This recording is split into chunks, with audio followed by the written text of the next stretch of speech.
Bienvenidas todas y todos a un nuevo capítulo de Inventario, el podcast de Chiapas Paralelo. Mi nombre es Andrés Domínguez, soy reportero de este portal informativo y junto con un gran equipo pues seguimos apostándole a generar nuevos contenidos, pues contenidos que al final de cuentas sean coherentes con nuestra agenda. Entre ellos son los medioambientales, los históricos, los sociales, los coyunturales y pues todos aquellos que al final de cuentas nos permitan pues platicar con ciertas personas y pues recordar siempre el gran tema que es Chiapas. Recordarles a la gente que este podcast se puede ver a escuchar, se puede ver a través de www.youtube.com/Chiapas Paralelo TV y ahí pueden encontrar algunas conversaciones o todas donde de repente colgamos ciertos videos, ciertas imágenes para que la gente los ubique. Y nos pueden escuchar en Spotify, en Apple Podcast, en Google Podcast, en Amazon Music. Ahí nos pueden encontrar. Ustedes ponen Inventario de Chiapas Paralelo o Inventario o Chiapas y seguramente ahí les podremos salir. El día de hoy, pues como vamos a hablar una historia de vida, porque eso es, pues vamos a tener que hacerlo de forma muy rápida porque, bueno, así es la vida. Aunque, pues nada, siempre agradecer el placer de la gente que accede. Justamente es algo que antes de entrar estábamos platicando con nuestro invitado, de que, bueno, las iniciativas pueden salir y todo muy bien, pero lo importante es que la gente acceda y te ubique, ¿no? De alguna forma. Pero bueno, antes de entrar, recordarles pues que este podcast sigue siendo, al final de cuentas, su intención de generar estos nuevos contenidos. Y el día de hoy pues vamos a hablar con el chef Josué Bossuet, así me comentó que lo presentara, un chef internacional con una larga trayectoria, dicho sea de paso, que ahorita ya antes de entrar estaba pensando, ¿cuándo? O sea, nos seguimos en Twitter, ¿no? Nos seguimos en Twitter y no me acuerdo desde cuándo nos seguimos en Twitter, pero seguramente ha de tener rato porque yo me acuerdo que sí te retuitaba cosas y usted me retuitaba cosas, entonces creo que teníamos esa conexión, ¿no? Pero antes de entrar, chef, ¿cómo está usted el día de hoy? ¿Qué tal? Pues muchas gracias por la invitación, Andrés. Es un gusto estar aquí con todo tu público de Chiapas Paralelo y de Inventario de esta buena idea de podcast. Y pues estamos aquí para pues platicar un poquito de nuestra experiencia y sobre todo de la cocina chiapaneca, ¿no? Que es parte de nuestra gran pasión.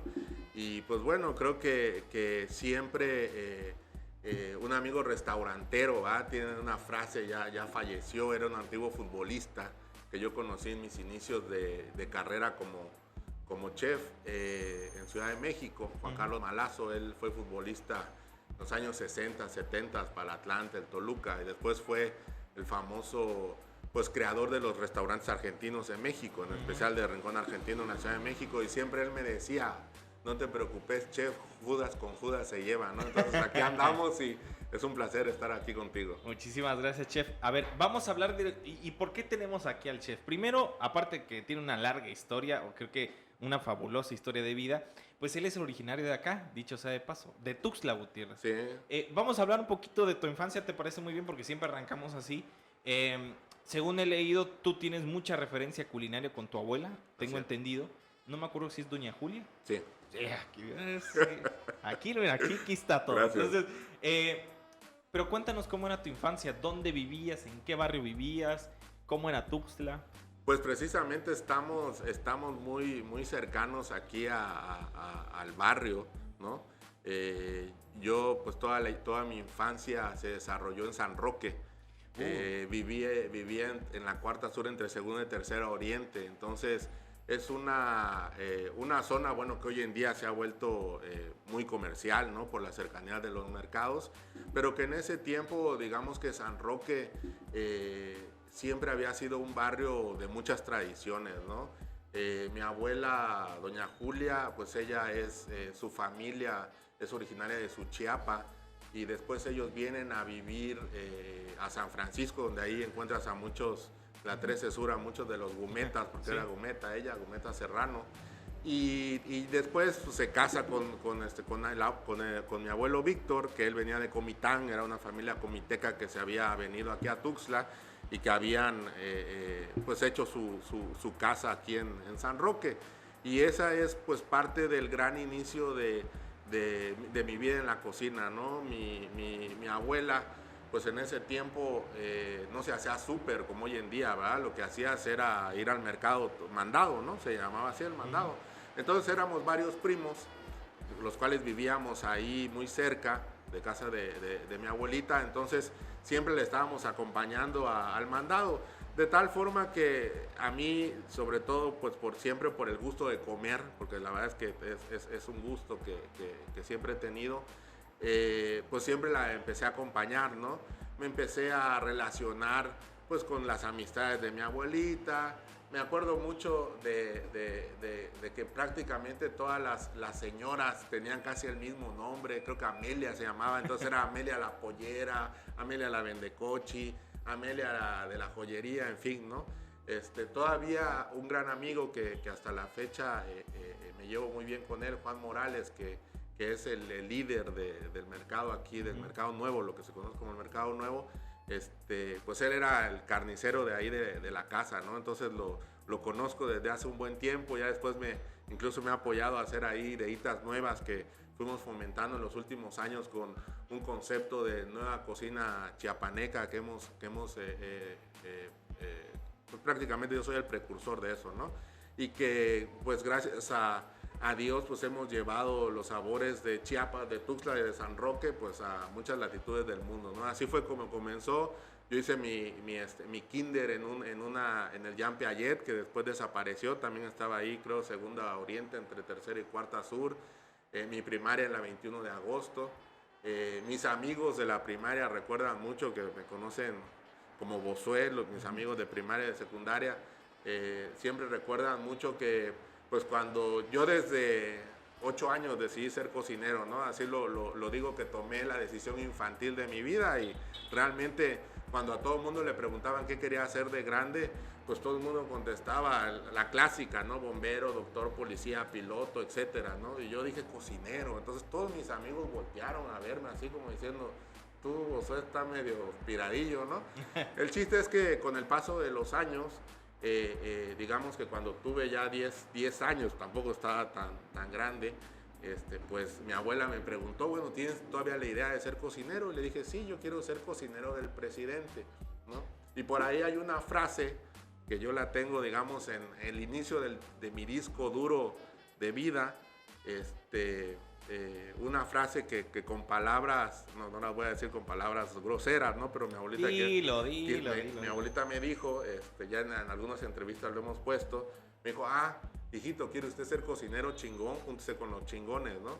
Entonces, pues yo llegué a ser chef presidencial durante 2 años, fue mi primer trabajo de chef ejecutivo, incluso tenía yo 25 años cuando logré eso, que fue una de las grandes experiencias que pues empezó a detonar fuerte mi carrera como cocinero, y comenzar sobre todo siempre a llevar este orgullo de ser de Chiapas, ¿no? De ser de Tuxtla. Por ahí ahora que todavía se habla, ¿no? Ahora del dichoso avión presidencial, bueno, yo viajaba con el presidente, era el esquema que existía en ese momento, porque mis jefes directos era el Estado Mayor Presidencial. Entonces, pues yo incluso subí tamalitos, ¿verdad? Tamalito de chipilín y tamalito de bola al avión presidencial. Llevamos también una vez nuegadito, melcocha, en fin, ¿no? Siempre tratando pues de dar a conocer y de difundir esta majestuosa, yo lo digo así, cocina chiapaneca, que es la que pues hoy en día nos ocupamos de eso, ¿no? Yo te detengo un poco aquí, chef, porque creo que me parece importante, y a veces eso es lo que hago con las y las personas que vienen acá, que a veces, digo, para la audiencia que nos escucha, parece que estamos detenidos en el tiempo, ¿no? Y siempre estamos mirando hacia adelante, pero no tanto hacia atrás. Y creo que dijiste algo fundamental, que era cómo se hacía el mercado antes. A ver, yo creo que el mercado, tanto el nuevo como el viejo, y en general todos los mercados, creo que han tenido como una limpieza cultural, por decirlo así, ¿no? Limpieza cultural en el aspecto de que si uno va, por ejemplo, a Juchitán, ¿no? Juchitán, Oaxaca, se ha visto... Juchitán no es lo mismo sin el caldo de iguana, ¿no? Entonces, si uno va al mercado de Juchitán, o sea, ve que la comida es parte, y el caldo de iguana es parte de este imaginario del mercado, ¿no? Pero Yo lo que te quisiera preguntar es cómo era hacer el mercado antes. Es decir, si uno va a un mercado no tan en el centro, de repente puede ver las gallinas, aquí ya no las ves, por ejemplo. ¿Cómo era? ¿Era un poco más complicado? ¿Había mejor calidad de fruta? ¿Cómo era? Bueno, para mí era una gran experiencia, ¿no? Porque mucho del consumo de los alimentos que teníamos en la casa, que pues precisamente era mi abuela la que cocinaba, pues estaba dada por la temporalidad, ¿verdad? Uh-huh. Si nos damos cuenta nosotros de unos años para acá, todo el mundo hablamos de compra local, consume local, ¿no? En algún momento, y pasó en todos lados en el mundo, ¿no? Incluso en la primer gran potencia gastronómica como lo es Francia, después España, que siguió los mismos pasos, llegó un momento que la globalización a todos nos perdió, ¿verdad? Esta pandemia vino a reforzar también la idea de decir tienes que consumir local y lo más cercano, ¿va? Uh-huh. En España incluso le nombran kilómetro cero, en fin, ¿no? Cada quien fue desarrollando un concepto, los italianos, etcétera. Y aquí yo me acuerdo, por ejemplo, o sea, días muy particulares. Por decir, el domingo siempre compraba mi abuelita menudencia. Era nuestro desayuno, la menudencia. Por eso, por ahí dentro de los videos y las recetas que hago, tengo una receta de menudencia. Ya le metí un poquito de mano, ¿va? Uh-huh.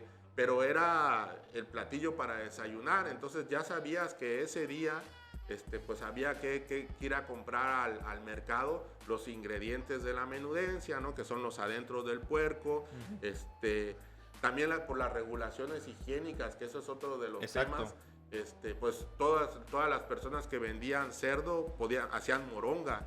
Hoy ya prácticamente no, porque hay unos temas con la sangre, porque cambiaron muchas formas, ¿no? Cambió la forma de matar al cerdo, todo se hizo más procesado. Entonces eso fue llevando a distintas situaciones, ¿no? Entonces me acuerdo también mucho, por ejemplo, de una señora que hasta la fecha sigue, que obviamente ya con el paso de los años ha ido bajando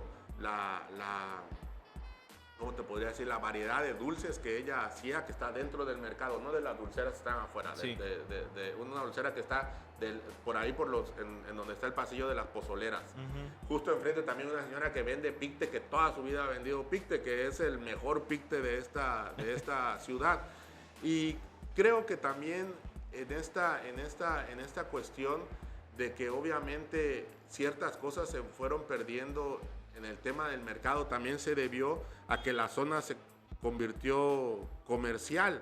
Entonces hoy en día es más un paso, ¿verdad? Un paso de pues, los habitantes de Tuxtla, ¿no? Yo, años pasados, traíamos un proyecto muy interesante que yo viví en Ciudad de México con la central de abasto. En algún momento fui la imagen de la central de abasto, que me da mucho orgullo decirlo, porque pues, yo ni siquiera soy de la Ciudad de México, ¿verdad? Uh-huh. Y que te tomen a ti como ejemplo para representar el mercado más grande del mundo, un mercado que lo recorres caminando 8 horas diarias en 9 meses. Estamos hablando de 70 y tantas hectáreas, ¿va? Que es el segundo centro bursátil más importante de nuestro país, que si tú vas a la central de abasto en época de romería, por ejemplo, se producen 2 kilos de basura por segundo. O sea, la central de abasto produce casi el 30% de la basura de la Ciudad de México. Entonces es un tema, ¿no? Sí. Es un temota. Entonces por ahí, platicando pues con estos locatarios que ya se llaman concursantes, pues también te vas dando cuenta cómo ciertas ideas comenzaron a permear para alejarse un poquito de esos ingredientes que finalmente son nuestra raíz, claro, y son nuestra identidad. Entonces, que si la suciedad, que si la inseguridad, que si esto, que si el otro, pero hay algo que yo creo que también es importante decir, que a veces nosotros exageramos demasiado. Yo así lo digo, yo soy muy parco y muy franco para hablar, ¿no? De repente yo me encuentro comensales que están muy preocupados si lo que yo les estoy sirviendo es fresco o no, y se comen una sopa de esas japonesas que hicieron hace 3 años, ¿verdad? Medio radioactivas. Entonces me pongo a pensar, ¿no? Oye, te comiste unas papitas de la marca Líder, te comiste y a él no le preguntaste, ¿verdad? ¿De dónde sacaron las papas, no? Hoy que estamos viviendo también días de nuevos contenidos y por ahí en Netflix hay unos documentales de comida que se llaman Rotten, impresionante. Le recomiendo a la gente que lo vea porque te va cambiando también de la percepción que a veces uno tiene de cómo un ingrediente puede llegar a tener un poder económico tan fuerte, ¿no? Incluso para decirle qué hacer al presidente de los Estados Unidos, ¿no? Claro. Pues me parece muy importante también, digo, ya para terminar, y luego, digo, tú lo has adelantado muy bien con el tema del presidente, que creo que eso nos vamos a tomar un poquito más de tiempo, pero yo también te quisiera preguntar, entonces, ¿cómo fue primero, no sé, de alguna forma muy puntual, cómo fue tu salida de Tuxtla? O sea, antes de, o sea, ya me hablaste un poquito de tu adolescencia, de lo del mercado que me parecía muy importante.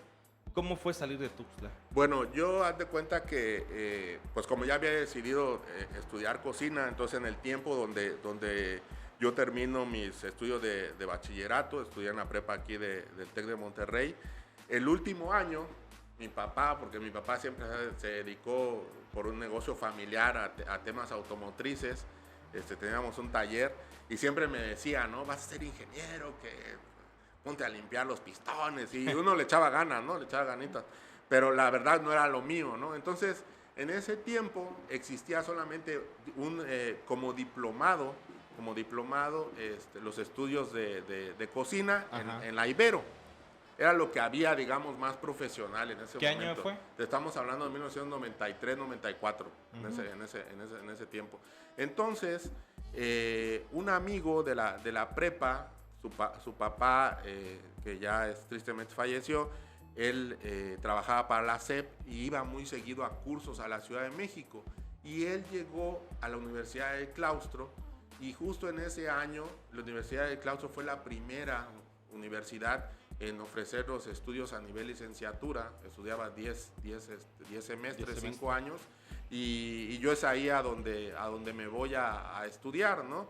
Incluso al inicio, pues obviamente no era yo de los más dotados, ¿verdad? O sea, incluso ahí me surgieron cierta duda de decir, bueno, realmente sí puedo ser cocinero, ¿no? El día que me preguntan, ¿y cómo se corta la cebolla? Dije yo, hay técnica para cortar la cebolla. Yo veía que mi abuelita se ponía la cebolla como muchas señoras, ¿no? En su mano, hacía, sí, lo cuadriculaba. Ajá. Y ya luego sacaba las rodajitas y ya salían los cuadritos, ¿no? Entonces, solamente ya a nivel profesional son otras técnicas, ¿verdad? Claro.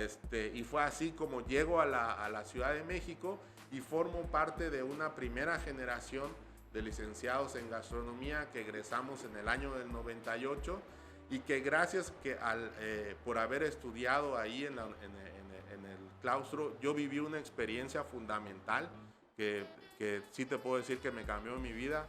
Fui parte de un equipo mexicano que concursamos en las Olimpiadas de Cocina, así, sí, como hay de deporte, hay de cocina en 1996 en Berlín, Alemania. Los primeros latinos, los primeros mexicanos en ir. Y gracias pues a nuestro tesón y a nuestro trabajo ya, la calidad de lo que llevamos, porque fuimos a concursar en un área de cocina artística, o sea, realmente no cocinamos, fuimos a hacer decoración de la mesa y llevamos lo que es figuras de mantequilla o de margarina, que después fue cambiando la base, y que ahí gracias a esas figuras y a otras de arte mukimono, que es el arte con los vegetales, logramos 2 medallas de oro.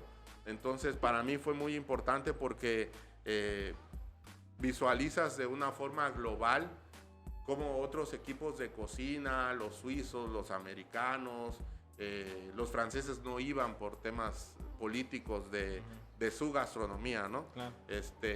Pero prácticamente participaban casi 100 países en el mundo. Incluso cuando nosotros ganamos, como las Olimpiadas, pues ponen la bandera y tu himno, y en ese tiempo apenas estaba cambiando la embajada a Berlín, no había himno, no había bandera, claro.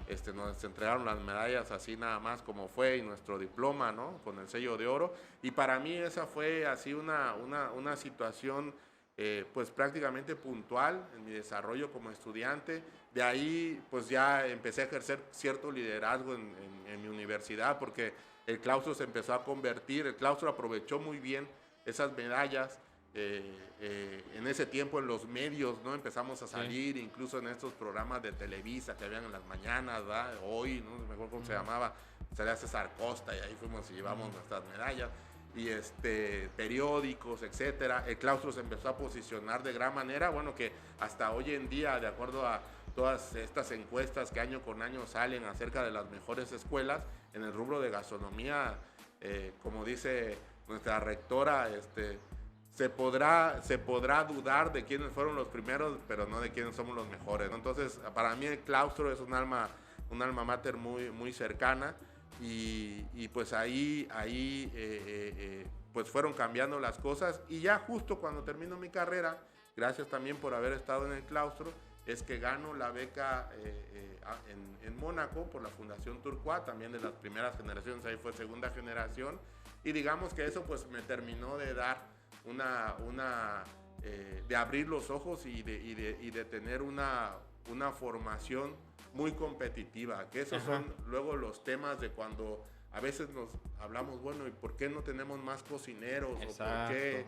Incluso a nivel país, ¿verdad? Hoy en día la gastronomía mexicana está viviendo temas interesantes, ¿no? Premios, mejores chefs del mundo, de México, ¿no? Incluso aquí con nuestra paisana Claudia. Marta, con Claudia también, obviamente, pero necesitamos más, ¿no? O sea, nosotros hemos sido, digamos, un poco los misioneros, pero necesitamos que todas estas nuevas generaciones estén convencidos de difundir la cocina chiapaneca, porque es el único camino para que nosotros podamos trascender, incluso como Estado, porque hoy en día hay políticas públicas desarrolladas en Oaxaca, en Yucatán, en base a su gastronomía. Sí. Y qué bonito sería que nosotros también en los próximos años pues alcancemos esos niveles, ¿verdad? Claro que sí, chef. Pues, ¿le parece si podemos hacer un pequeñísimo corte para tomar aire? Y pues bueno, seguimos platicando con esta buena experiencia con el chef Josué, y pues seguimos.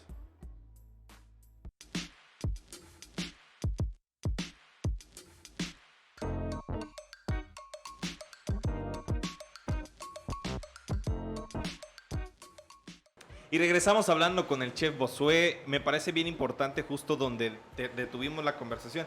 Que dicho sea de paso, estamos armando ya casi otro medio podcast aquí entre cortes. La verdad, con unas muy buenas anécdotas del chef. Y bueno, preguntarte, nos quedamos justo en el momento en que, bueno, ya estabas en el claustro, ya habías como que de alguna forma ya habías ganado esta beca. Bueno, creo que para ti, y es algo que he visto y he notado justo en algunas notas periodísticas que he podido leer, es algo que te representó un antes y un parteaguas, es ser el chef ejecutivo del presidente Vicente Fox.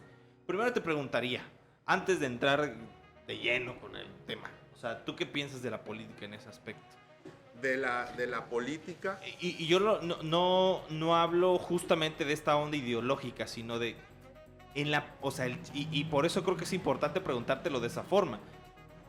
Para la cocina, ¿qué significa llegar a ser, o sea, el chef de un presidente? O sea, para mí, no sé, puede pensar muchas cosas, pero para los que estudian cocina, llegar a ser el chef del presidente, ¿qué significaría? Bueno, pues mira, fundamentalmente y referido a este tema, y quizás primeramente hablando de los políticos, por ahí tengo también un material, ¿va? que se hizo en época del 2 de febrero, el Día de la Candelaria, donde yo digo que los políticos son como los tamales, ¿va? Chiapas es un estado con muchísimo tamal, pródigo, ¿no? Claro. Hay, creo, referencias de un poquito más de 500 variedades. Somos el estado de México con mayor cantidad de variedades y de variantes.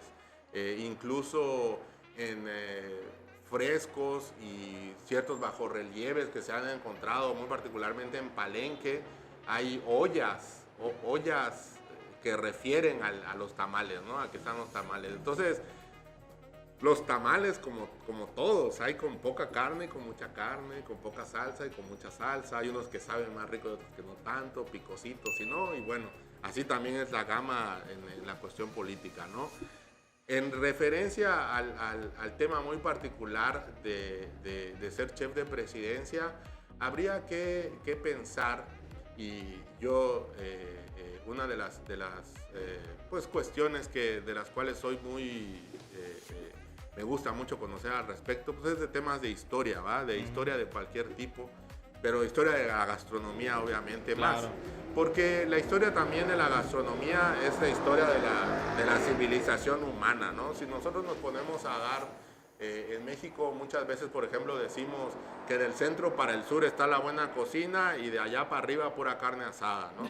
Pero ¿por qué? Por las situaciones de medio ambiente, ¿no? El medio ambiente, la biodiversidad, ¿va? Hoy que hablamos tanto de diversidades, pero a nosotros que nos atañe tanto como chiapanecos la biodiversidad, porque solamente en Chiapas hay el 80% de la biodiversidad de todo el país, Claro. ¿no?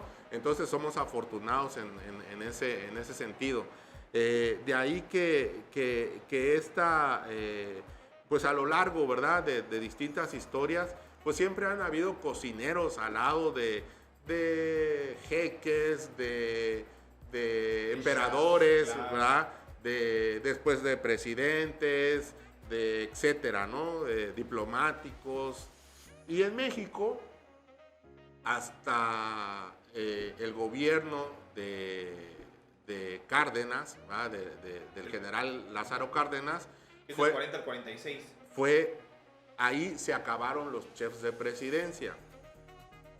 Con la administración de Ernesto Zedillo, en base a la iniciativa del jefe de Estado Mayor, se volvió a reactivar ese puesto. Del 94 al 2000. Ajá, porque no es un puesto institucional como en otros países. Y te lo digo de esa forma porque gracias a haber estado ahí, también fui parte de lo que es la asociación gastronómica más exclusiva en el mundo, que se llama el Club de Chefs, donde están los chefs de los jefes de Estado, jefes de gobierno, príncipes, reyes, etcétera, ¿verdad? Entonces tuve la fortuna, por ejemplo, de en su momento, yo viajé a Tailandia, a Bangkok, ahí se me entregó mi filipina, que es la que luego uso para ciertos eventos oficiales, la cual pues tiene el escudo nacional bordado y pintado y mi nombre, ¿verdad? Muchas personas yo digo que es el encantador de serpientes porque siempre que me la pongo todo el mundo se queda viendo el escudo como preguntándose por qué este chef la puede usar, ¿verdad? La puedo usar porque pertenecía a esa asociación.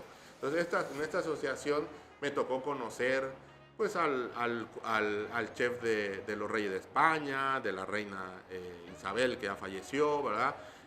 Chefs que llevaban 30 a 34 años en su puesto, al chef de Italia, que incluso tuve la fortuna de visitarlo en Roma. Fuimos al palacio presidencial y él llevaba ya seis presidentes, 36 años, el chef de Grecia lo mismo. En otros países en donde no hay un organismo institucional como cocinero, como te puedo decir, la India o quizás una isla como no Madagascar, una que está un poquito más arriba, Mauricio, el chef de algún hotel que es el encargado de hacer los eventos oficiales es el que pertenece a esta asociación. Y en su momento en México, cuando se da primer, digamos, gobierno del cambio, ¿verdad? Se siguió con la estructura que existía en tiempos de Zedillo. El único cambio fue el chef. Entonces había un francés, yo entro en el lugar de él, estuve 2 años, porque luego hay también muchas historias que también se han escrito que no son ciertas, y yo estuve únicamente 2 años, pero sí me tocó los momentos importantes desde un punto de vista profesional, porque lo que da el renombre a ser chef del presidente son los eventos de Estado que tú puedas organizar, las recepciones de Estado, un banquete de Estado.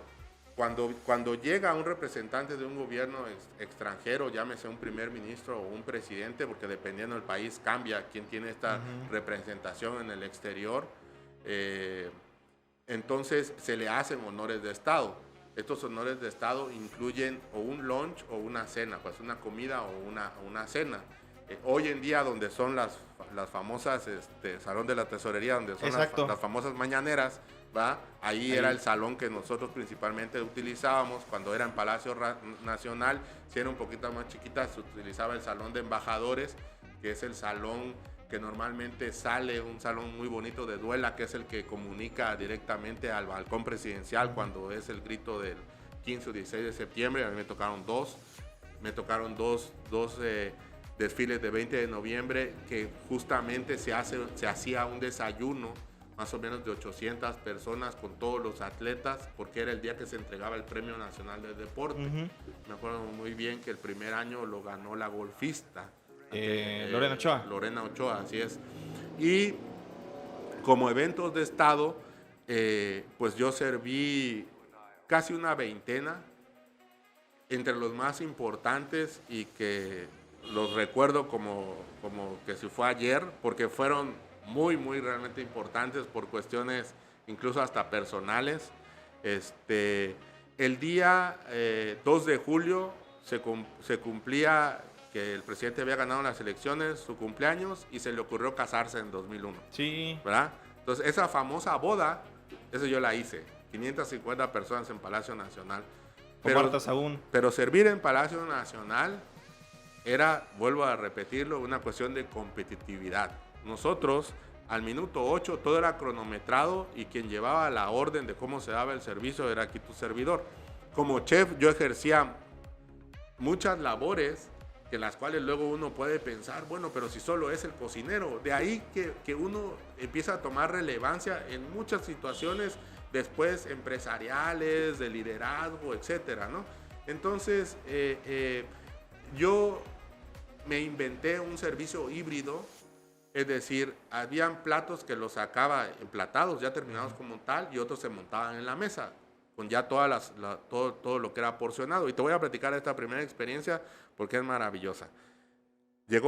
Recibíamos a Aznar, presidente de España, 550 personas, la forma de servir, mandamos la entrada, que yo me acuerdo que hice unas tapitas como era un menú como criollo, ¿no? Ajá. Esa era mi idea, porque incluso yo hablaba, en el menú venía una frase, claro, de Fray Bernardino de Sahagún, que es el que escribe la verdadera historia de la Nueva España, donde hacía referencia al mercado de Tlatelolco, porque a veces también en todas las cuestiones de lo que nos hablan en el pasado no tenemos referencia, pero el mercado de Tlatelolco se ponía 2 veces por semana y era visitado por casi 300,000 personas.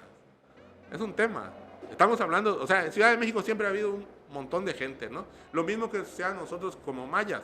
Claro. En toda esta región de lo que fue el Imperio Maya, siempre han vivido 20 millones de personas, desde que estuvieron los primeros mayas hasta que se extinguieron y hasta hoy en día, ¿no? Claro. Entonces, la cuestión de que depredaron la selva y eso son historias, fueron otras situaciones, ¿verdad? Claro. Que son normales, ¿no? De cuestiones que van cambiando. Pero regresando a este tema, el plato fuerte, la primera entrada traía foie gras, higos, y traía un bacalao a la veracruzana, pero fresco. Eran 2 tapitas. Después seguía una sopa de cilantro con nuez. Y el plato fuerte que era el espectacular. Se me ocurrió servir un filete de res, pero lo nombré en español antiguo, como lomo de buey, con su jugo de chapulines y alcaparras. Entonces el entonces secretario de Relaciones Exteriores se mete eufórico a la cocina. Era Castañeda. Castañeda, sí. El tipo... Toda una figura, ¿no? Tengo muchas historias con él. Muy particular. Chef, enséñame la salsa. Y vamos a ver la salsa. Y el cuate me dice, ¿y los chapulines? Y bueno, y le dije, pues es que ya brincaron y ya se fueron, ¿no? Le dije, bueno, ¿con quién crees que estás hablando, amigo? ¿Va? O sea, cuando uno hace una concepción, sabes precisamente, una de las grandes cuestiones de por qué a mí me interesa la historia, es porque yo cuando luego ya estuve en presidencia, pues tenía que asegurarme de un conocimiento del protocolo. Claro. La primera regla del protocolo dice, a donde fueres, haz lo que vieres. ¿Va? Entonces, los chapulines, pues obviamente es una esencia del sabor, nada más, ¿no? Pones a servir en tu proceso de hacer la salsa, solo los pones a servir, los mueles, después los cuelas, ¿no? A nadie le va a quedar la pata aquí atorada, ¿no? Exacto. Los mismos temas que después hice yo con el nucú, por ejemplo, ¿no? Entonces, cuando yo estaba sirviendo, todavía tenía uno de estos ladrillitos Nokia y veo que mi mamá me marca. Oye, hijito, estoy viendo 24 horas. Ya no estaba Sabludowski, estaba creo Ortega. Ajá. Me dice, está saliendo tu menú. Guillermo Ortega. Sí, y yo, mamá, estoy en Balance Nacional, estoy sirviendo, ¿no? Para esto, como te digo, las secuencias del servicio, yo al minuto 8 ya había lanzado la sopa, al minuto 12 había lanzado el plato fuerte y al minuto 25 tenía que yo sacar el postre, que hice unos huevos reales, que es un antecesor de lo que es nuestro chimbo. Era antiguamente esos huevos reales por los mismos temas de la colonia, de la colonia, cuando todas estas historias de los conventos, ¿no? Y sus postres, ellas así montaban yemas y después las pasaban en un jarabe y algunos agregaban frutos secos y así es como nacen los huevos reales. Ese postre fue desapareciendo. Uno de los últimos lugares donde los hacían en Ciudad de México es la famosa dulcería de 5 de Mayo, la dulcería de Celaya, que esos dulces los subíamos al avión presidencial. Entonces, ese fue mi primer menú que serví. El segundo, que también fue el segundo o tercero, que fue una gran experiencia, Tony Blair, primer ministro de Gran Bretaña, porque la señora Thatcher, que había estado durante casi 20 años al frente de Reino Unido, jamás quiso visitar México. Era una señora hiperclasista. Entonces, por eso no venía. Entonces, cuando viene Tony Blair, le hacemos un evento de estado de almuerzo a las 2 de la tarde, 400 personas. Ahí yo le hice un homenaje a Diana Kennedy, una de las precursoras de las cocineras tradicionales en Michoacán, precisamente. Era inglesa ella, Diane Kennedy. Esta señora fue la primera en hacer libros acerca de las cocinas de México. De hecho, de sus primeras obras, así se llama, Las Cocinas de México por Diana Kennedy. Yo de ahí también saqué un parrafito y me acuerdo que serví espárragos con pulpo a la diabla y una salsa emulsionada, que es una holandesa. Serví un pavo con chilate, que es una especie de chile pasilla, pero que se da en Occidente. Era un menú muy basado en sabores de Occidente, puesto que también las inversiones que han llegado a México en los últimos años de los ingleses han sido más hacia aquel lado, por los temas de Guadalajara y todos estos componentes que allá desarrollan, ¿verdad? De tecnología.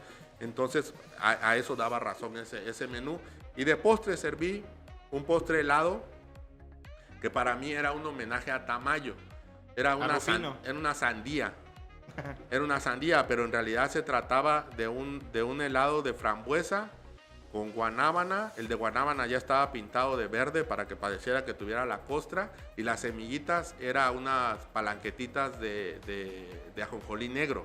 Era maravilloso y tenía de base un pan de coco. Bueno, yo terminé de servir prácticamente a las 3 de la tarde y a las 4:30 yo estaba en el hangar presidencial volando a Cancún para en la noche hacer una cena especial solamente para el presidente con su esposa y para Tony Blair con su esposa.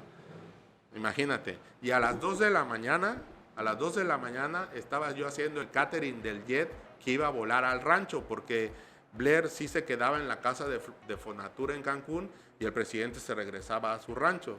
E historias de esas, ¿va? Fui al rancho múltiples ocasiones.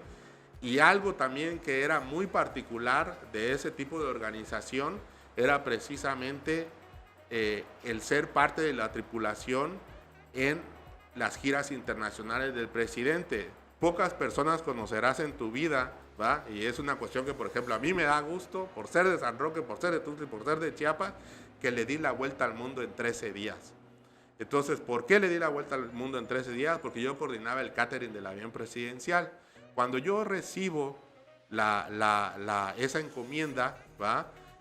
Yo únicamente viajaba, como te digo, a vuelos internacionales. La primera vez que me subí al avión fue a una gira a El Salvador y a Panamá, y con el perdón, cuando llegué a San Salvador y empecé a ver cómo era, decía yo, bueno, y dicen que Chiapas está jodido, bueno, pues aquí te dicen, ahí te voy, ¿no? Me acuerdo que el chef del hangar, que él atendía solamente a la fuente de prensa, me dijo, espérate que un día vayamos a Nicaragua. Ya nunca me tocó ir, ¿va? Estuve en Panamá y ni siquiera conocí el canal de Panamá, conocí el hotel en donde estuve y el aeropuerto. El aeropuerto. Por esperar los caterings. Entonces, en ese tiempo, todos se guardaban muestras, pero habían situaciones muy particulares. Torta de milanesa, no debía faltar torta de milanesa. Ahora, para nosotros, pues una torta de milanesa es irrelevante, no es parte de nuestra Pero vida. imagínate el día que estuviéramos en China o en Europa y que no podía faltar la torta de milanesa. Entonces, guardábamos todo y obviamente después, pues todo se deshidrataba, el aguacate se volvía negro, ¿va? Los croissants, por ejemplo, siempre tenían que traer aguacate. O eran de pavo o eran de pollo, ¿no? De pechuga de pollo. Entonces yo ya ahí realicé un menú, tanto en inglés como en francés y obviamente en español, con todas las directrices. Y eso ayudó a la gente de la Garra Presidencial, como no tienes idea, porque es la comitiva que primero se va. ¿Va? Entonces la avanzada, es parte de la avanzada.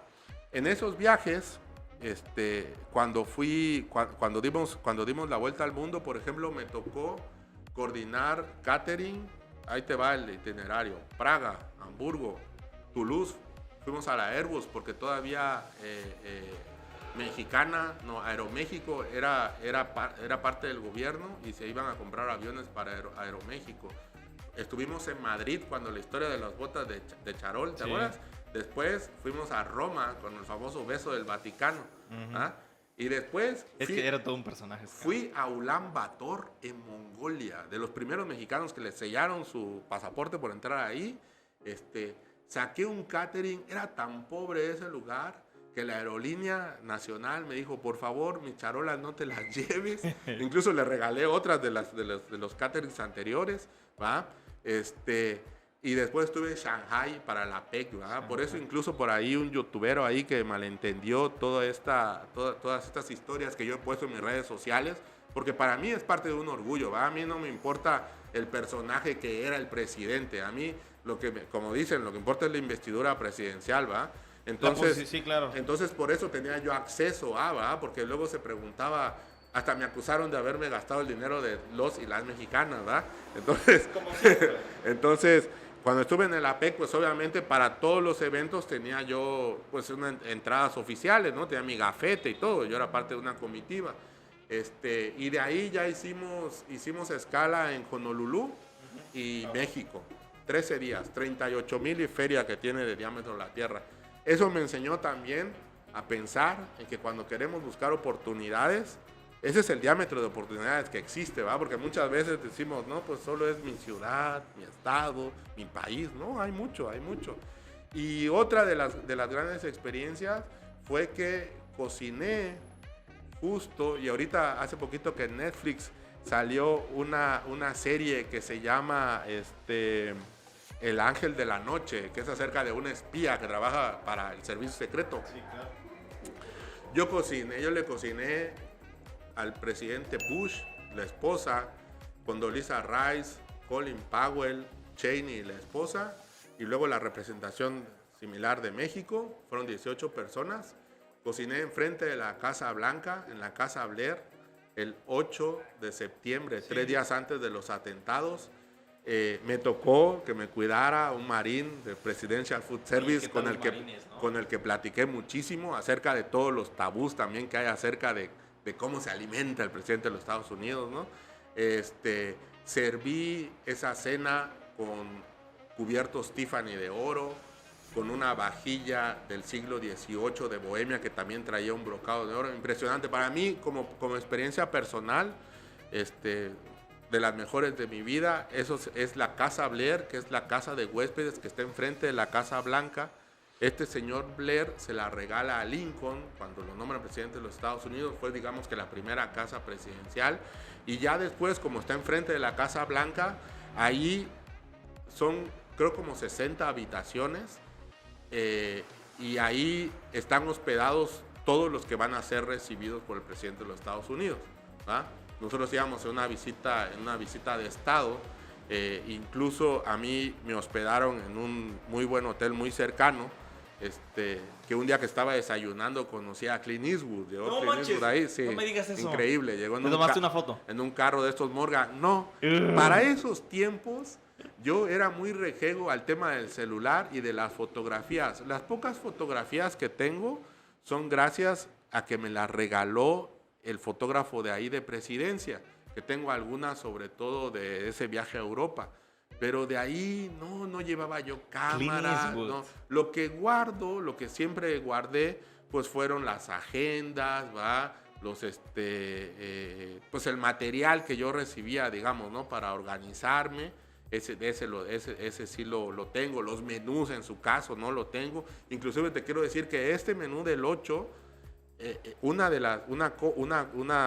copia de ese menú está en el museo de George Bush hijo en Dallas. Ah, ya. Porque hace poquito me tocó ir a cocinar también ahí, llevando la gastronomía de Chiapas. Ahí hicimos tamalito de chipilín y un robalo en hoja santa.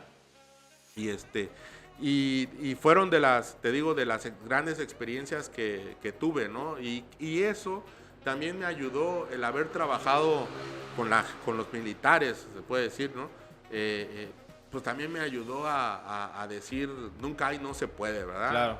Iban a llegar los reyes de España, se secó el pasto del Campo Marte, llegó el jefe de Estado Mayor y le dijo al coronel del Campo Marte: verde mi coronel, verde mi general, verde mi coronel, verde mi general. Se fue, salió una fajina, que son los soldados que están iniciando, y comenzaron a sembrar. Y empezaron a pintar, lo pintaron. ¿No? Y en la tele se veía maravilloso, ¿verdad? O sea, todos lo pintaron a mano, todos con su botecito ahí de pintura verde. Entonces, realmente, pues ahí no habían límites, ¿no? Claro. Fue muy interesante.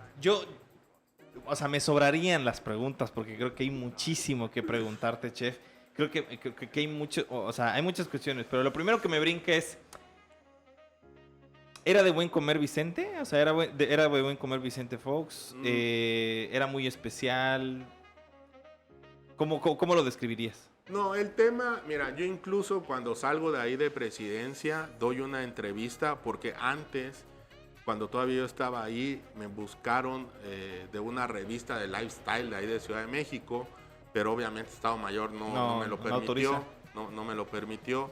Y cuando yo salgo, luego se acercó Reforma, que era, digamos que el único que tenía una sección de gastronomía, que era Buena Mesa, y yo le di una entrevista ya estando aquí en el primer hotel que administré aquí en Coatzacoalcos, y que se llamó Revelan Secretos de Presidencia, en donde yo no conté más que este tipo de historias que yo ahorita te estoy diciendo.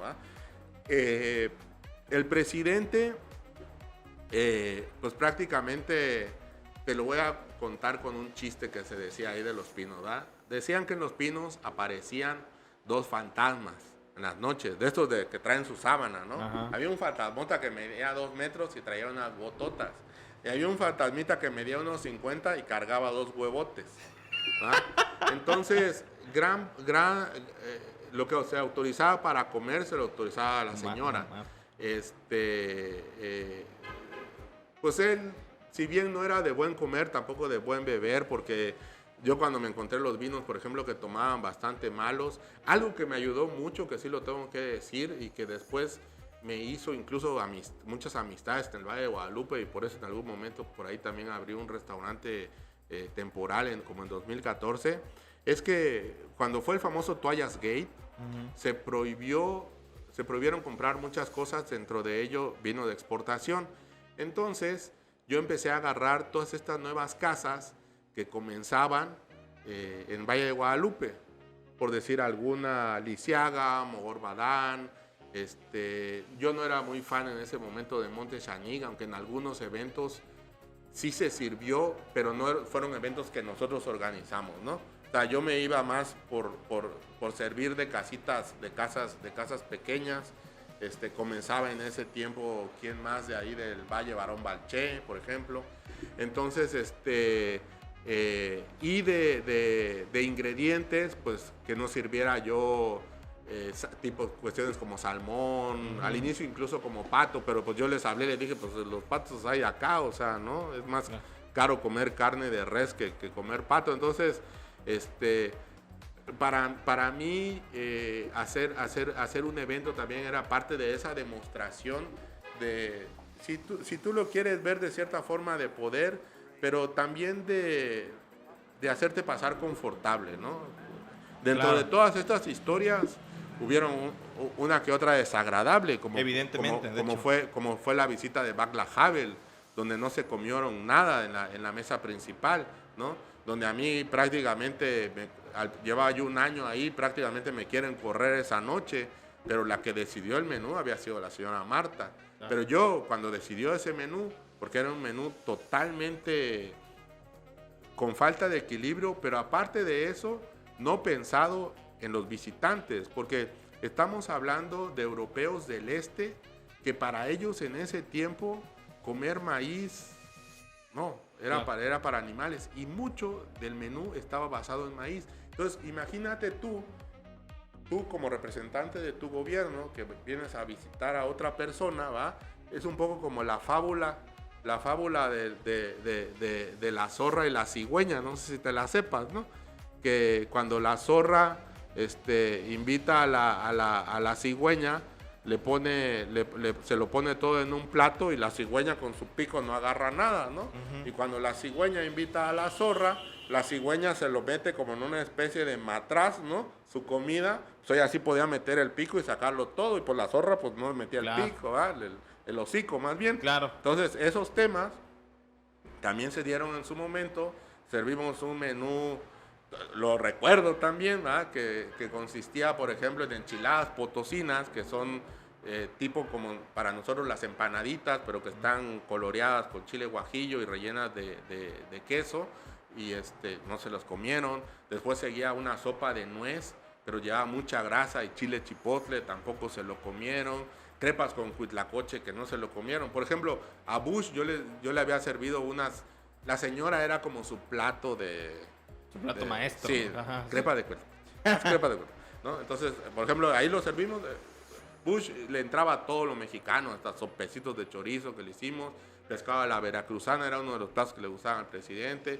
Cochinita, pero eso se lo servíamos por debajo del agua, que no se enterara la señora. Y camarones como tipo guajillo y eso, claro, que también se le gustaban, pero tampoco que se enterara por su salud, ya sabrás, ¿no? Sí. Entonces, ella era pues prácticamente la que decidía. Ya después ahí le fuimos mostrando otras cosas también de vino. Digo, con el vino mexicano nos funcionó muy bien.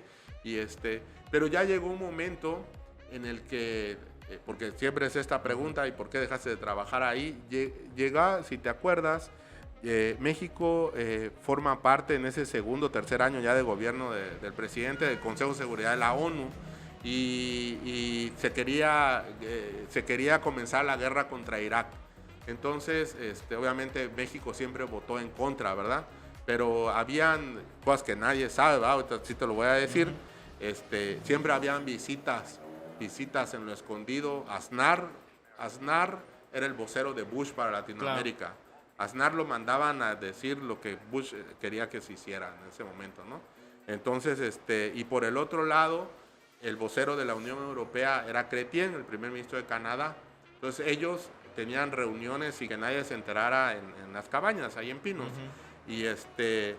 Y a raíz de, conforme fue pasando el tiempo, la relación con la señora se empezó a volver muy ríspida, porque obviamente la señora cada vez tenía mayor poder, ¿verdad? Ya lo sabemos. Todo el mundo lo sabe. Todo lo que salió después a la luz.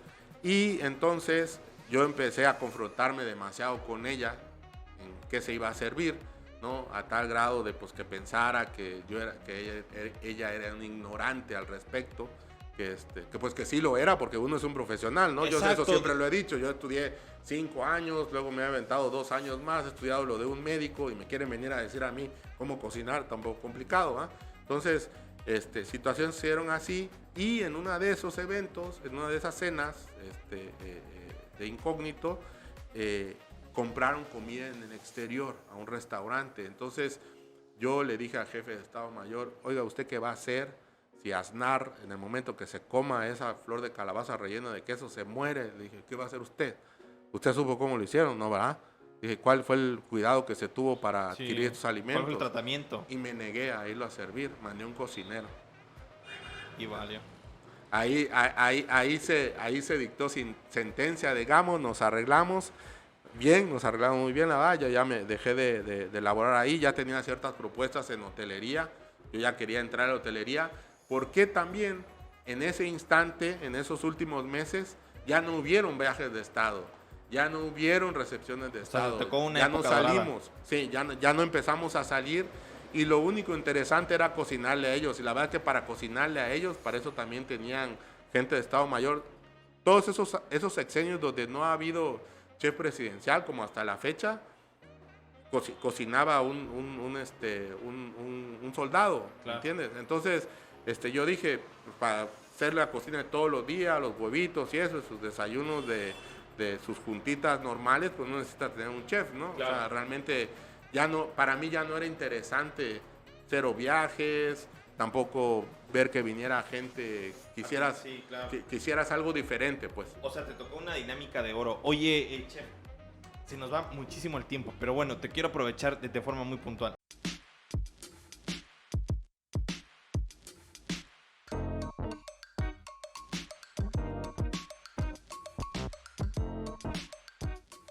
Ahora, con todo lo que me has mencionado de Fox, de Marta, de tu vida, yo te quiero preguntar algo que me parece bien esencial.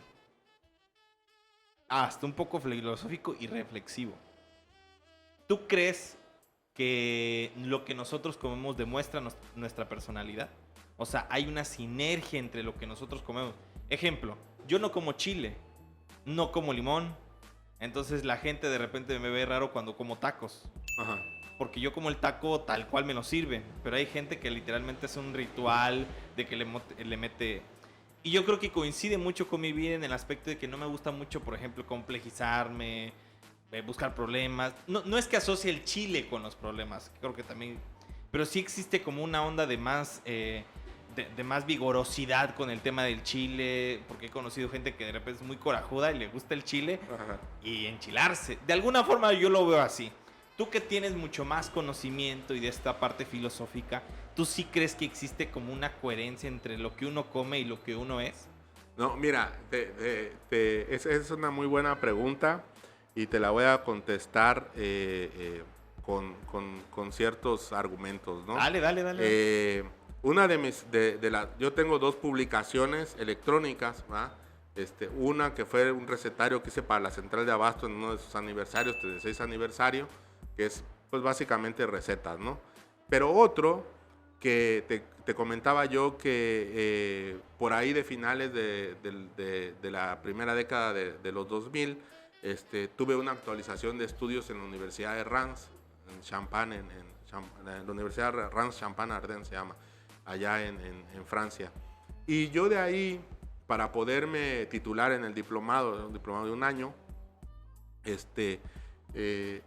hice un contenido de mi tesina que después se hizo un ebook que se llama La herencia del gusto familiar. Yo ese tema lo saqué a colación de una relación por mis hijos y mis papás en 2 temas muy particulares de gusto. Uno, por una bebida alcohólica, el whisky, y otra, por los pulpos, ¿no? Mis papás y mis hijos y yo, pese a que mi papá no tiene mucha cercanía con mis hijos, porque ellos casi toda su vida están en Ciudad de México, tienen gustos muy parecidos, y yo con los de mi papá. Entonces, en todas estas investigaciones acerca de la historia gustativa, de la fisiología, incluso del gusto, el gusto más que nada está definido en gran parte a esa experiencia gustativa. Es decir, ¿por qué lo primero que nos gusta es lo dulce? Porque la leche de nuestra mamá es dulce. Ese es el primero que nosotros desarrollamos. El gusto amargo es un gusto adquirido, como lo podríamos decir con el gusto por el picor. Eso es un gusto adquirido. Porque si tú hubieras nacido en Finlandia, nunca te harías esa pregunta. Tu pregunta sería ahí, ¿saben qué? A mí no me gusta comer pescado salado, por ejemplo, ¿no? Bacalao salado. Entonces, más que nada, o sea, los gustos adquiridos pues van de acuerdo a un aprendizaje. Por eso cuando ¿por qué nosotros como humanos tenemos esa situación educativa?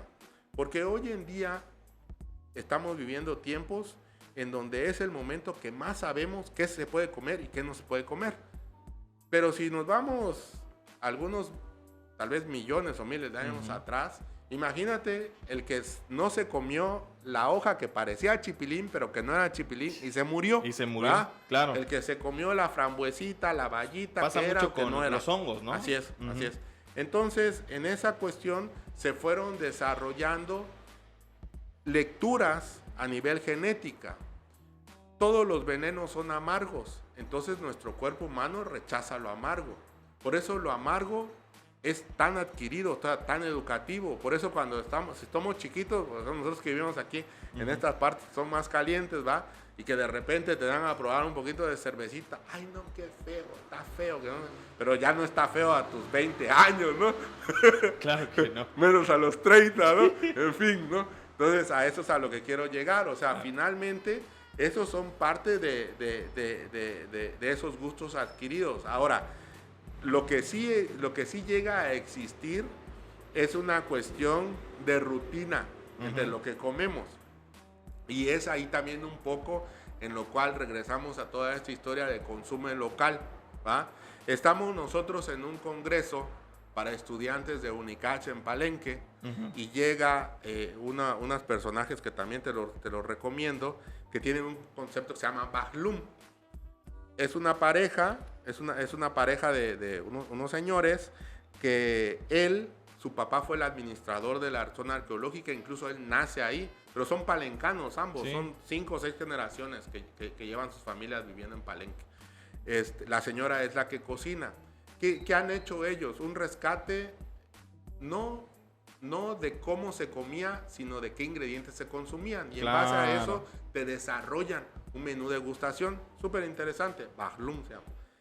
Entonces ellos llegan, hacen la ponencia del concepto, ¿va? Están todos los estudiantes de gastronomía del Unicach. Yo de esto estoy hablando de 2019, antesito de la pandemia. Y entonces la señora dice, a los palencanos tradicionalmente le dice palencano comechote, del chuti, sí. Para nosotros el chuti, ¿no? El caracol de río. Entonces dice, les quiero dar a probar allá lo hacen en verde, una mezcla de hierbas, ¿va? Que incluso tiene hierbamora, es un poquito amarguita, en fin, ¿no? Y otras más por ahí, y hacen una mezcla de esto y ahí cocinan el chuti, no como nosotros que hacemos como un caldillo más con masa, ¿no? Exacto. Y como más fuerte sabor de pasote. Entonces, nos sirven a todos, ¿va? Un chuti con una mantequilla de las hierbas verdes. Si de esos estudiantes que estaban ahí, ¿va? Que eran casi 300, 10 se lo comieron, fueron muchos. A lo que quiero llegar es al mismo tema. ¿Cómo nosotros podemos profundizar en un tema de cocina chiapaneca o de consumo en cocina chiapaneca si el que está estudiando no lo come? Claro. Si el que está estudiando, y no es que no lo coma porque no le guste, sino porque no lo conoce. Claro. ¿Verdad? Yo la primera vez que probé el foie gras, cuando fui a Francia, bueno, casi hago el superoso pues del día, ya quería yo devolverme, ¿entiendes? Horrible. Ahora me gusta. La primera vez que comí jamón serrano dije yo, qué bárbaro, qué salado está. Pero qué ¿no? rico es. Hey, y ya después te digo, o sea, sí, son gustos adquiridos. Entonces, esas cuestiones creo que son muy interesantes y que hoy tenemos esa gran oportunidad que nos brinda precisamente todo este tiempo. Que a través de las redes sociales, ¿cuántas personas no comparten lo que comen? Muchísimas. Sí. Entonces hay que seguir con lo mismo, porque de eso hay que seguir con lo mismo hasta que se haga costumbre, porque luego nosotros decimos, con infografías que se suben, ¿no? Recientemente, por decir, no, es que ya hasta los tabasqueños nos ganaron el pozol. No, bueno, ellos también consumen pozol, pero diferente. Pero si nosotros nos dedicamos a decir, ¿no? Ya incluso aquí en Tuxtla, en la ciudad, está el Día del Pozol, 18 de marzo, ¿va? Yo cada año lo publico y cuando he estado acá hasta voy ahí con las pozoleras y trato de hacer ahí mi contenido, etcétera.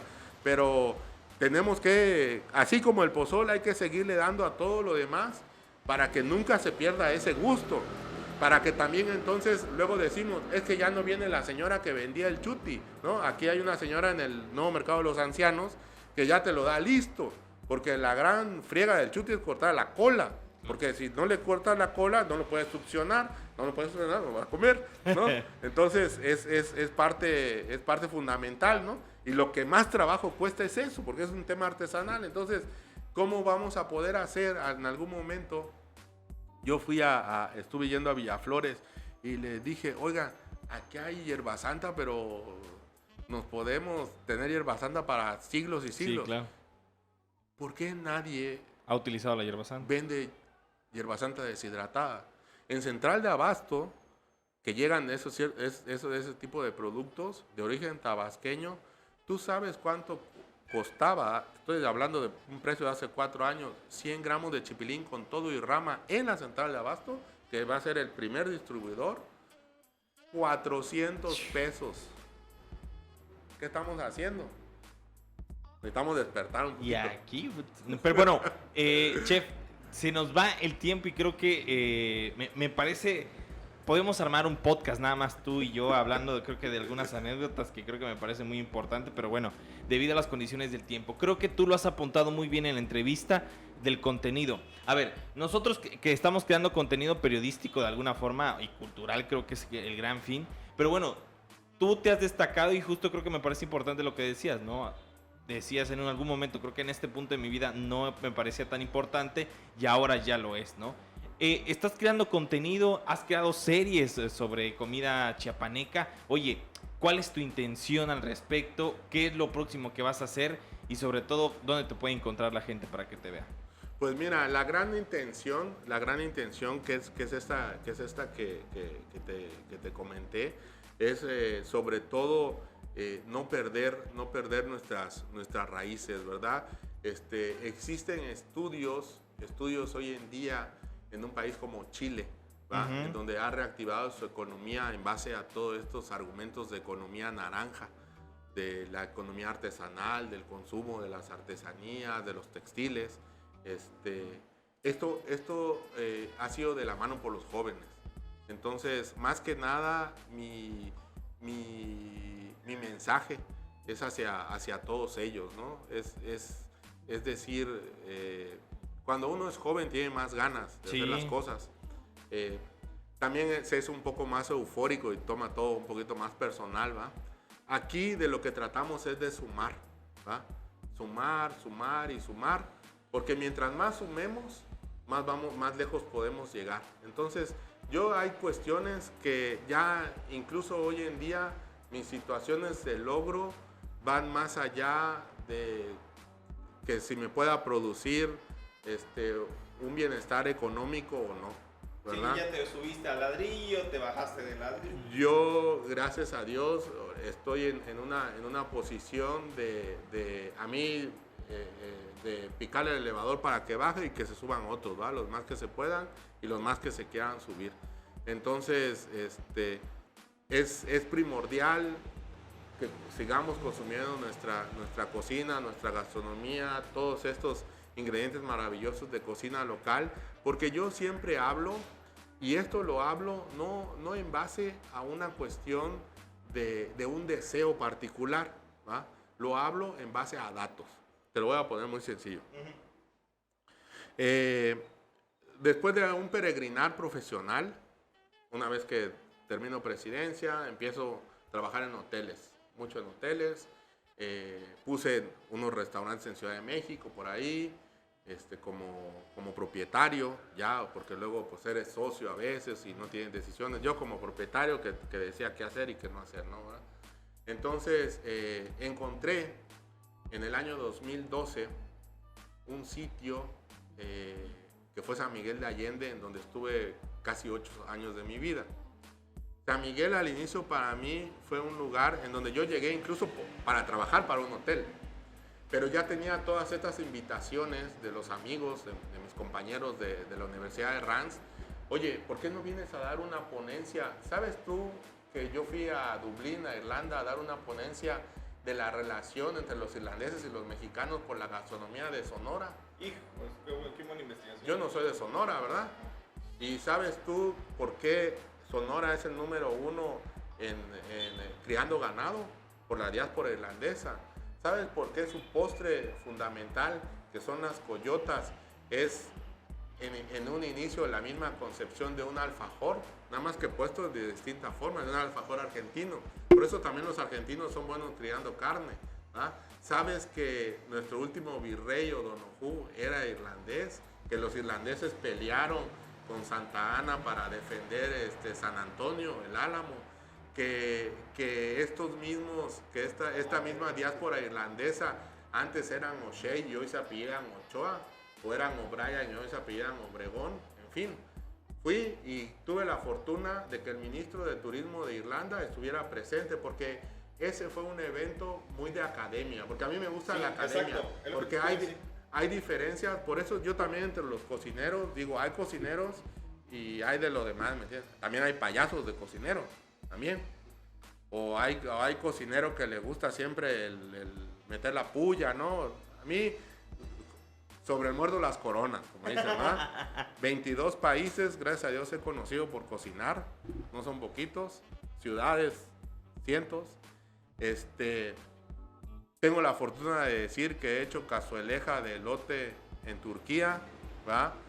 Chimbo en Luxemburgo, comida grande en París, camarito chipilín en Estados Unidos, en fin, ¿verdad? Porque luego cuando también decimos, bueno, es que por eso cada quien se debe de preocupar en lo que se tiene que preocupar. Claro. Yo, lo mío es una situación muy personal, en donde todos los días me levanto y digo, quiero ser una mejor persona, y lo quiero hacer en base a mi cocina, porque él es la cocina que me ha dado todo, ¿va? Ahorita Sí. hemos estado hablando solamente por cocinar.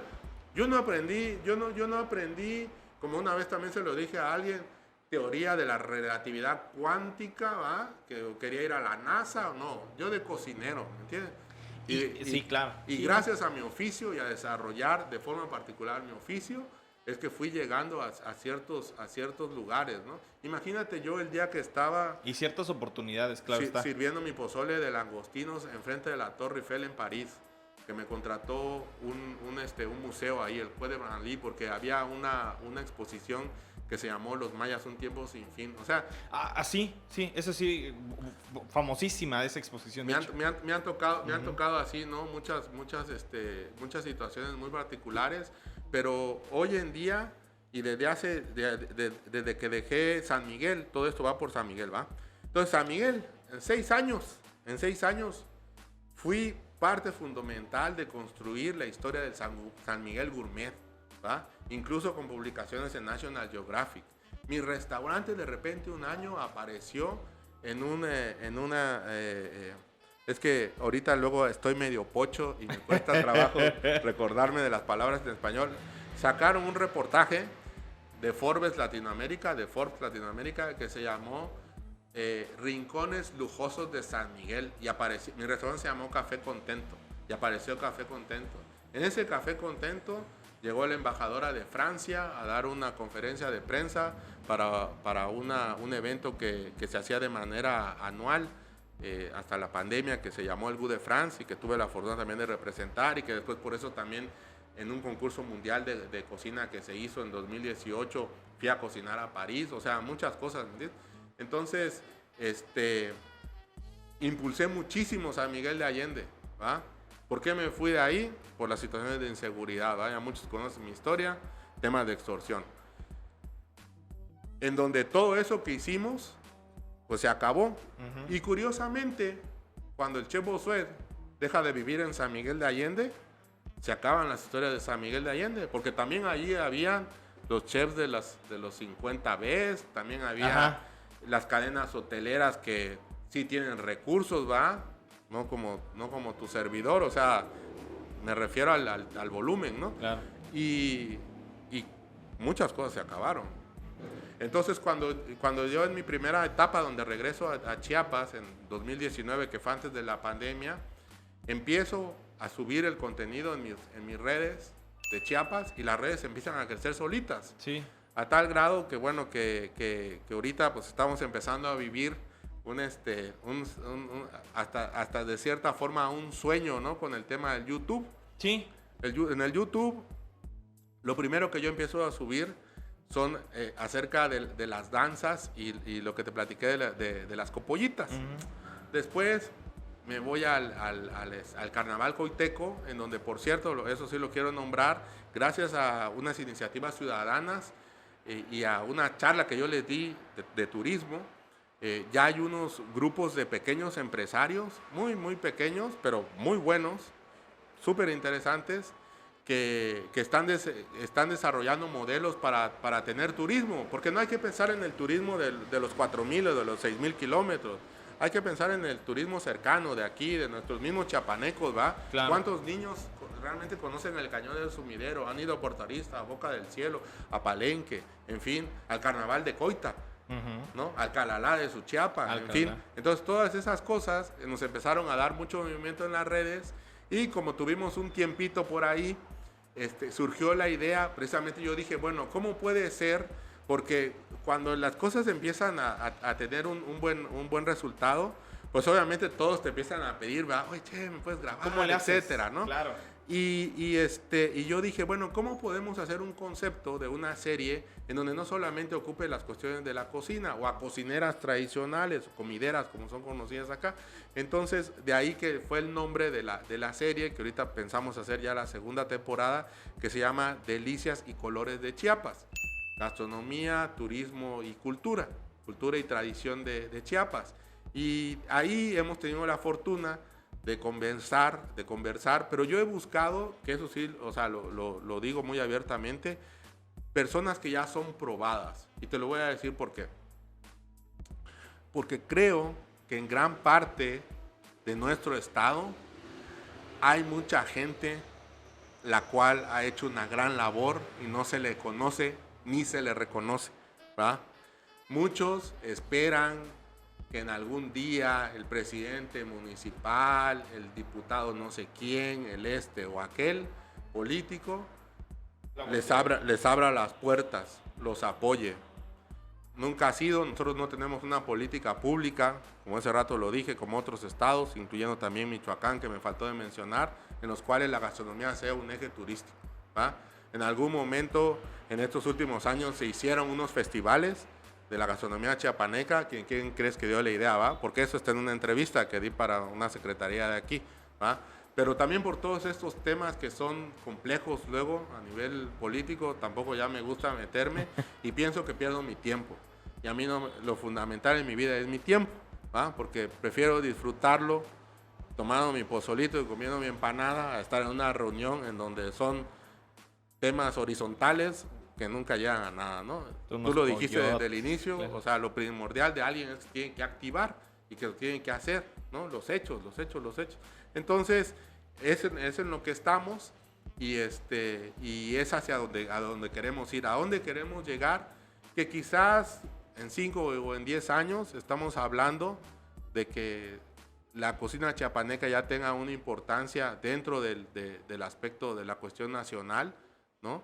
Uh-huh. Y después de eso, pues que se apoye a toda esta industria turística que hoy en día es nuestro futuro en este estado. Desde antes de la pandemia, el ingreso turístico en Chiapas prácticamente ya era el 60% de la actividad económica de todo el estado.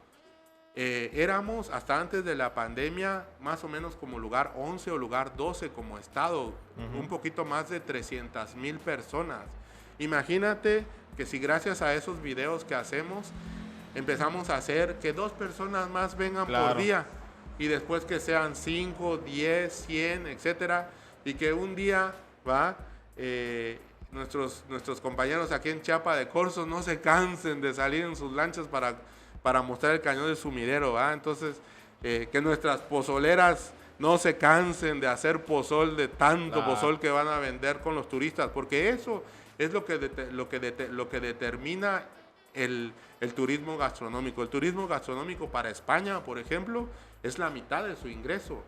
Y en el turismo gastronómico está estudiado que sobre un peso, 40 centavos se quedan en la localidad.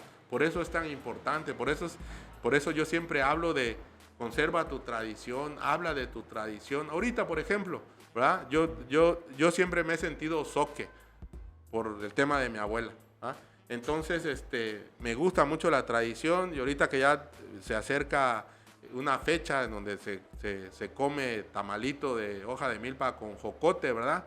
O sea, si ese tipo de tradición logramos permear sobre más personas, porque tampoco una mayordomía son dueños de la verdad, claro, ni tampoco un grupo, porque si no volvemos a caer en los temas también de la política, ¿va? No, la cultura es para todos y el acceso es para todos. Y yo creo que en gran parte una labor, y eso es a lo que yo ahorita estoy haciendo, es eso, difundir, hasta cansarnos de difundir, porque muchas veces creemos que ya se sabe y no claro. Se sabe. A veces, se da por entendido. Sí, se da por entendido que mi vecino sabe que yo trabajo en tal lugar, entonces por eso no le hablo. El vecino ni sabe ni dónde trabajas ni cómo te llamas, claro. Porque ya se perdieron esos contactos también. Entonces también es un poquito eso, ¿no? Reinventarnos y tal vez en cierta forma solidarizarnos. Creo que esa es la palabra un poco más adecuada. En algún momento yo conocí a una gran amistad de hace poquito tiempo.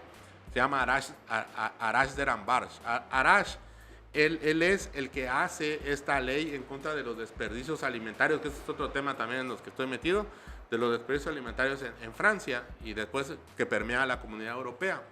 Y a mí Arash me dijo, haz videos. Esa es la única forma de convencer. Él pudo hacer su ley en base a videos, en base a convencer. Porque hoy porque lo primordial de esa ley, de esos alimentos, son los alimentos que ya perecederos que ya van a caducar, ¿va? Que ya llegan a la fecha límite para venderse. Entonces, lo que se hace es que mediante una asociación o directamente el centro, la tienda, pues, reparte el alimento en ciertos horarios.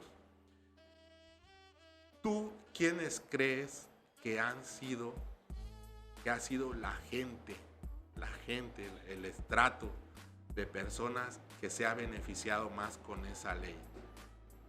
Los pobres, los niños pobres, o los ricos, los de clase media. Muchas veces, y eso nos ha pasado en este país, nos hemos olvidado también de toda esa clase media, que los dos últimos días de quincena ya no sabes qué hacer. Invéntatela con frijolitos y con queso y con tortillas para llegar. Esas familias son las personas que más se han ayudado. Esos estudiantes, ¿verdad? Que todos los días lo que ganas, una tercera parte te lo gastas en transporte, para ir de tu casa a tu centro de estudio, a tu centro de trabajo, ¿verdad? Y que de repente ya dices, ¿qué voy a comer? Porquería, ¿verdad? A eso ha ayudado esa ley en Francia. Imagínate que aquí lo empezáramos a hacer. Esos son los temas de solidaridad. Y a raíz de eso, de esa charla, yo tuve con él esa charla 2017. Él se sorprendió mucho y por eso pude platicar con él un gran rato.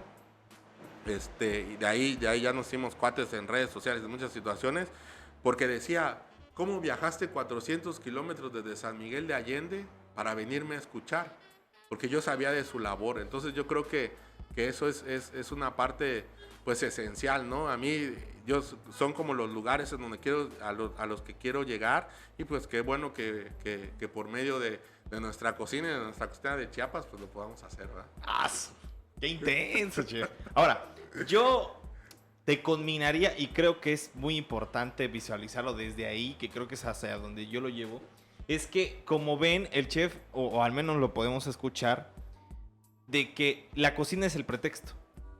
Así como el periodismo es el pretexto, ¿no? El pretexto para conocer a la gente. Y creo que, a ver, si fueras o al menos así yo te conmino, yo te veo, si fuéramos hablar solamente de cocina, estuviéramos hablando solamente de platillos, de instrumentos, de dietas, de no sé qué.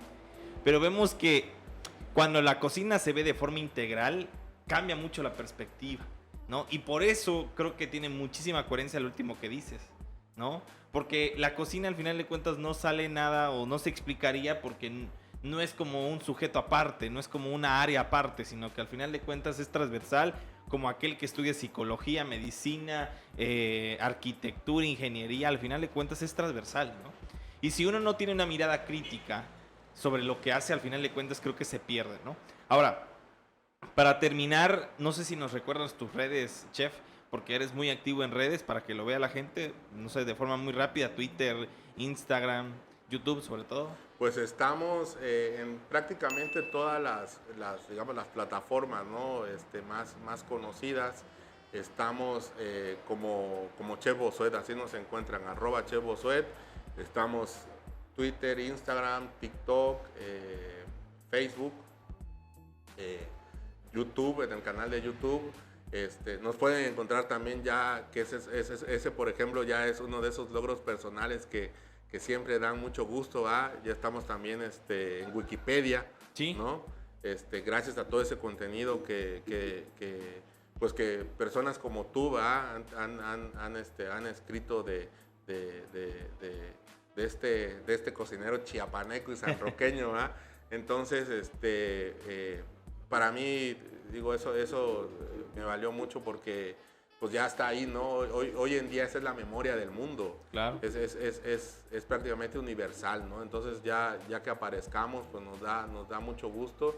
Y pues la invitación, ¿verdad? A que se suscriban o que nos sigan ahí en las redes. Tratamos de ser muy dinámicos en todo, ¿no? O sea, no solo centrarnos en recetas o en tips de cocina. Claro. Subimos distinto contenido siempre de acuerdo a la red, ¿no? Pues ahí en Twitter sí somos un poquillo más, ¿no? Nos metemos más a situaciones Muy activo, te echo muy activo. políticas o geopolíticas, pero siempre, fíjate, sobre todo con esta visión. Yo alguna vez se lo decía a un amigo hotelero, hablábamos sobre conceptos de lujo, ¿va? Entonces, en la hotelería tradicional de lujo, cuando tú hablas de lugares de Europa o mismo aquí en el Caribe,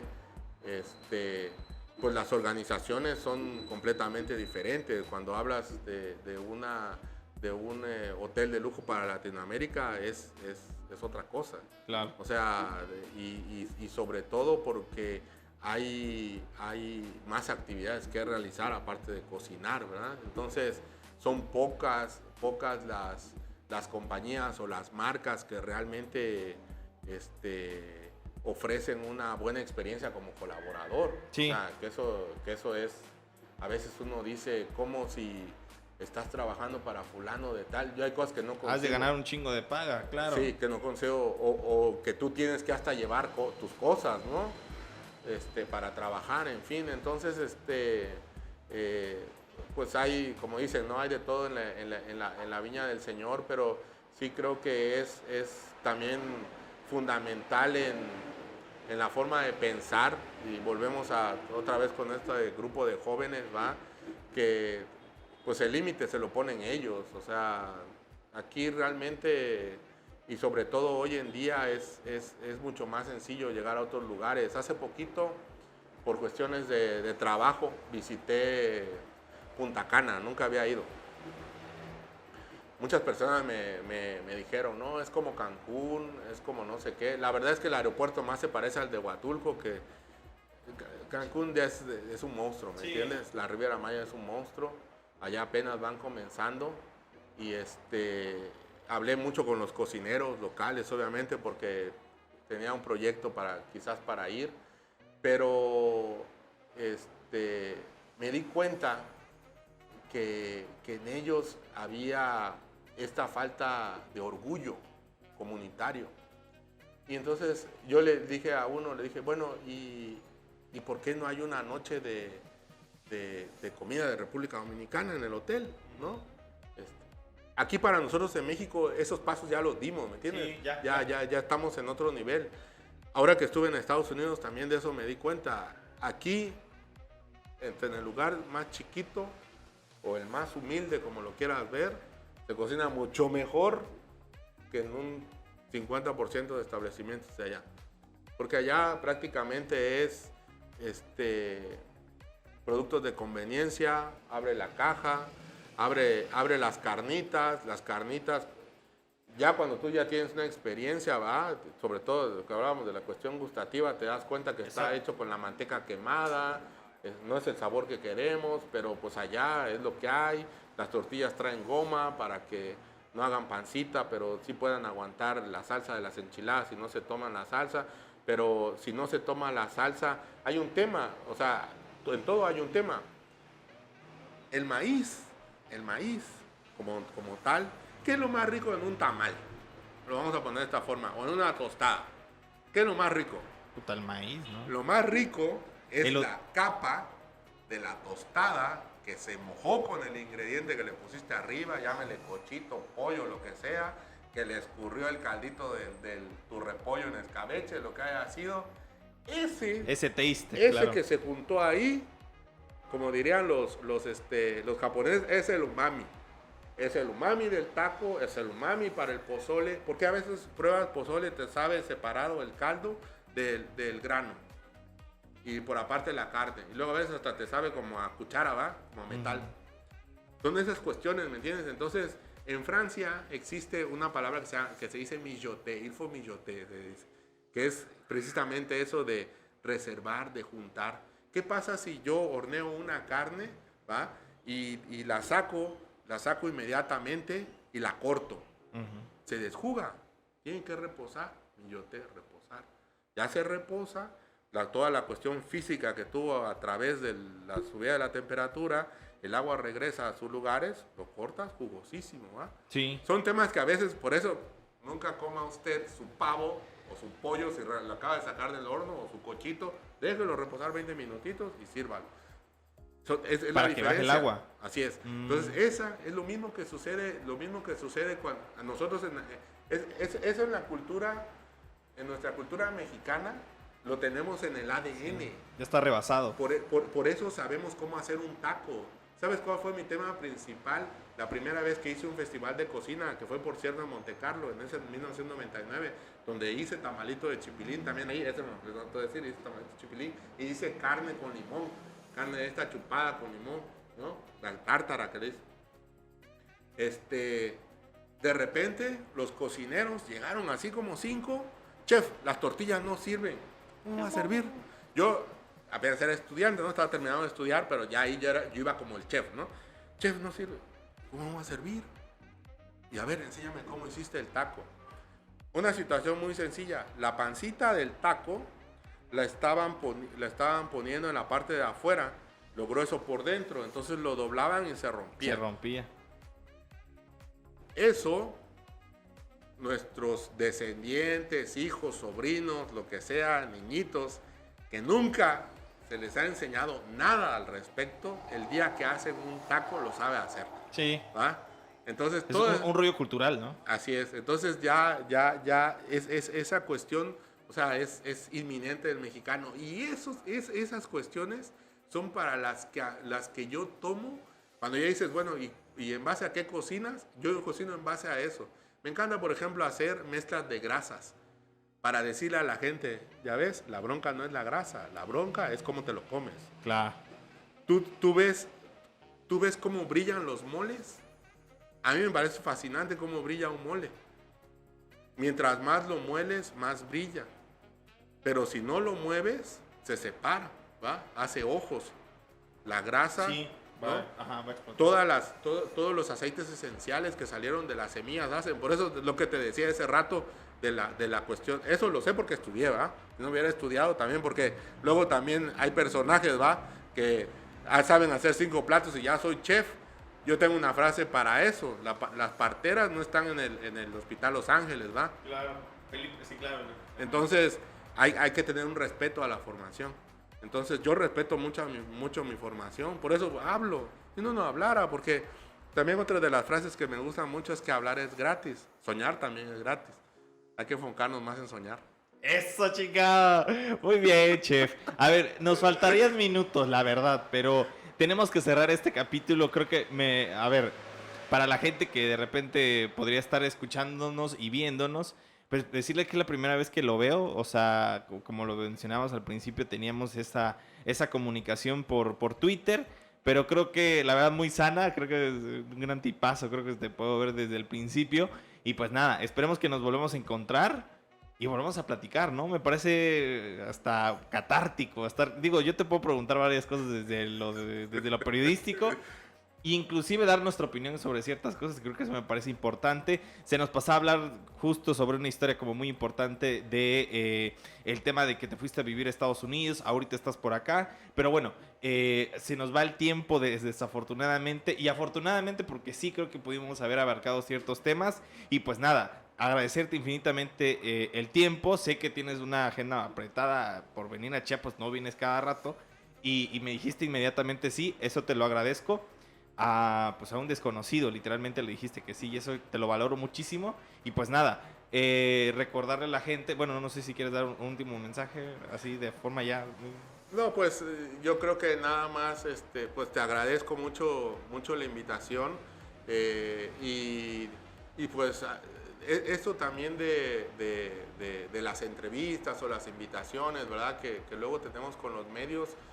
Yo siempre en particular lo agradezco mucho, ¿verdad? Es como también con las personas que he trabajado, porque finalmente lo que causa el interés o la expectativa, y ahí te voy a decir otra vez otra frasecilla ahí, la vez que González Iñárritu gana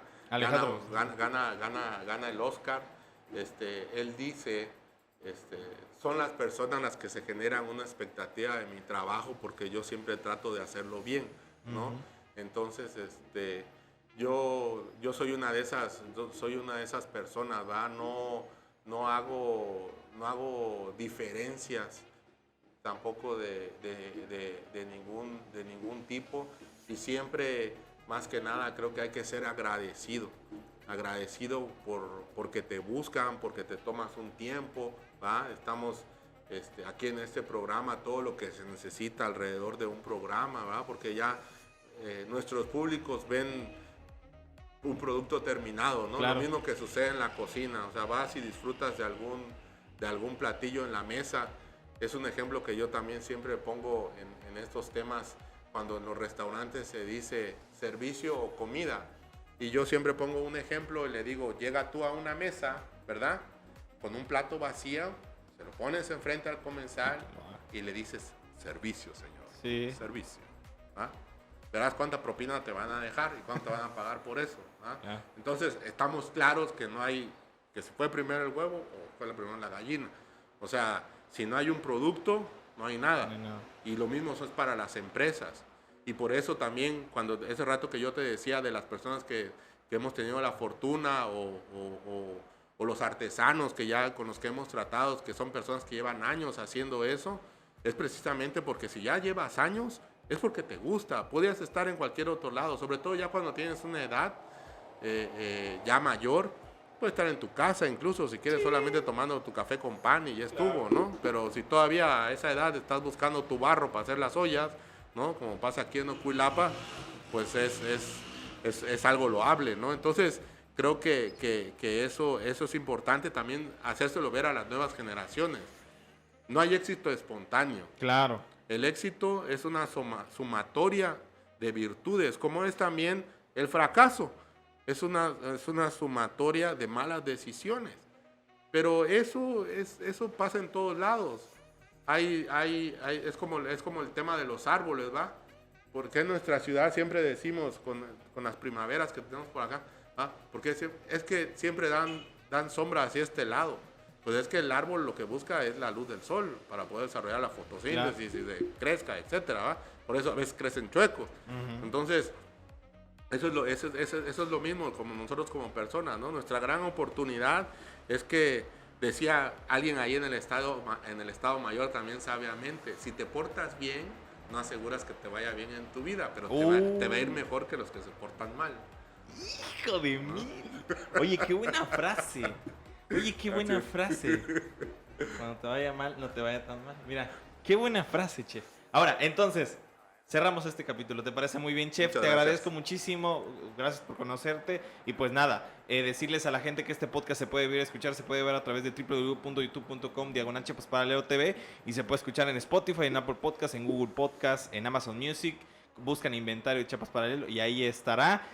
Agradecemos infinitamente la participación de Carlos Cardosa el día de hoy, así que creo que no se puso tan nervioso, seguramente lo hizo muy bien y pues nada, nos vemos en esta próxima conversación de Inventario, el podcast de Chiapas Paralelo.